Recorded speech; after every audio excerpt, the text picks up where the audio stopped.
ISLലെ മോശം പെർഫോമൻസിനെ തുടർന്ന് വിദേശത്ത് ട്രൈ ചെയ്യാൻ പോയ ഗുർപ്രീത് സിംഗ് സന്ധു ഇനി ഇന്ത്യയിലേക്ക് മടങ്ങി വരില്ല എന്ന തരത്തിലുള്ള വാർത്തകൾ ഇപ്പോൾ കേൾക്കുന്നുണ്ട്. സോ എന്തായാലും കാര്യം എന്താണെന്ന് നമുക്ക് നോക്കാം. അതിലേക്ക് പോകുന്നതിന് മുമ്പ് നിങ്ങളുടെ ലൈക്ക് എന്ന് പറയുന്നത് വളരെയധികം ഇമ്പോർട്ടൻ്റ് ആണ്. 200 ലൈക്കിൻ്റെ ടാർഗറ്റ്. സോ എല്ലാവരും ആ ഒരു 200 എന്ന് പറയുന്ന ലൈക്കിൻ്റെ ടാർഗറ്റിലേക്ക് എത്തിക്കുമെന്ന് വിചാരിക്കുന്നു. സോ എന്തായാലും സ്റ്റാർ ബേക്ക് എന്ന് പറയുന്ന നോർവേ സെക്കൻഡ് ടയർ ക്ലബ്ബിലാണ് നമുക്കറിയാം ഈ ഒരു സീസൺ കഴിഞ്ഞതിന് ശേഷം ഗുർപ്രീത് സിംഗ് സന്ധു പോകുന്നത്. അതിനുള്ള കാരണം നമുക്കറിയാം, ബംഗളൂരു FC-ലെ മോശം പെർഫോമൻസ്, അതുപോലെ ഇന്ത്യൻ നാഷണൽ ടീമിലെ മോശം പെർഫോമൻസ്, ഇതൊക്കെ കൊണ്ടാണ് അദ്ദേഹം സ്റ്റാർ ബേക്ക് എന്ന് പറയുന്ന ക്ലബ്ബിലേക്ക് പോകുന്നത്. സോ എന്തായാലും ഇപ്പോൾ പുറത്തേക്ക് വരുന്ന റിപ്പോർട്ടുകളൊക്കെ അനുസരിച്ച് നോക്കുമ്പോൾ അദ്ദേഹം പറഞ്ഞൊരു കാര്യമായിട്ടാണ് പറഞ്ഞു കേൾക്കുന്നത്. ഇത് സ്റ്റാർ ബേക്ക് എന്ന് പറയുന്ന ക്ലബ്ബിൽ അദ്ദേഹം മികച്ച പെർഫോമൻസാണ് കാഴ്ചവെച്ചുകൊണ്ടിരിക്കുന്നത്. അവിടുത്തെ ഫസ്റ്റ് ചോയ്സ് ഗോൾ കീപ്പറിനെക്കാട്ടിലും ഒരുപടി മുന്നിലാണ് ഗുർപ്രീത് സിംഗ് സന്ധുവിൻ്റെ പെർഫോമൻസ് എന്നാണ് പറഞ്ഞു കേൾക്കുന്നത്. സോ അതുകൊണ്ട് തന്നെ സ്റ്റാർ ബേക്ക് ഗുർപ്രീത് സിംഗ് സന്ധുവിനെ ഒരു പെർമനൻറ്റ് ഡീലിൽ സൈൻ ചെയ്യാൻ നോക്കുന്നുണ്ട് എന്ന തരത്തിലുള്ള വാർത്തകളൊക്കെ ഇപ്പോൾ പുറത്തേക്ക് വരുന്നുണ്ട്.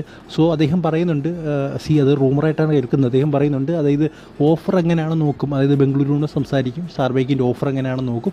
സോ അതിനനുസരിച്ച് ഒരു ഡീലിൽ എത്തത്തുള്ളൂ എന്നൊക്കെ പറയുന്നുണ്ട്. സോ എന്തായാലും ബംഗളൂരു FC നൽകുന്ന അത്ര പൈസയൊന്നും സ്റ്റാർ ബേക്ക് എന്ന് പറയുന്ന ആ ഒരു സെക്കൻഡ് ടയർ ക്ലബ്ബ് നൽകുമെന്ന് എനിക്ക് തോന്നുന്നില്ല. സോ എന്തായാലും കണ്ടറിയാം എന്താണ് സംഭവിക്കാൻ പോകുന്നതെന്ന് ഗുർപ്രീത് സിംഗ് സന്ധുവിൻ്റെ ഭാവിയുമായിട്ട് ബന്ധപ്പെട്ട്.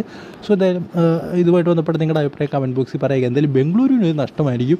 ഒരുപക്ഷെ ഇന്ത്യൻ നാഷണൽ ടീമിൻ്റെ ഇത് നല്ല കാര്യമായിരിക്കും അദ്ദേഹം വിദേശത്ത് കളിച്ചത്. കാരണം വിദേശത്ത് കളിച്ചിട്ട് വന്നിട്ടുള്ള ഗുർപ്രീത് സിംഗ് സന്ധുവിൻ്റെ പെർഫോമൻസ് നമുക്കറിയാം.